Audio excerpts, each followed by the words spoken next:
현재 내일 뭐 해야 될지 고민 중입니다. 現在明日何すればいいのかちょっと悩んでおります。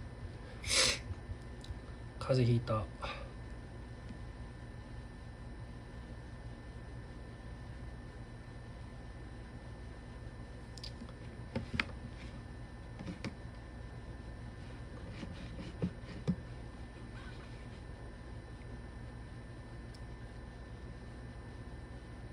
生きてはおります。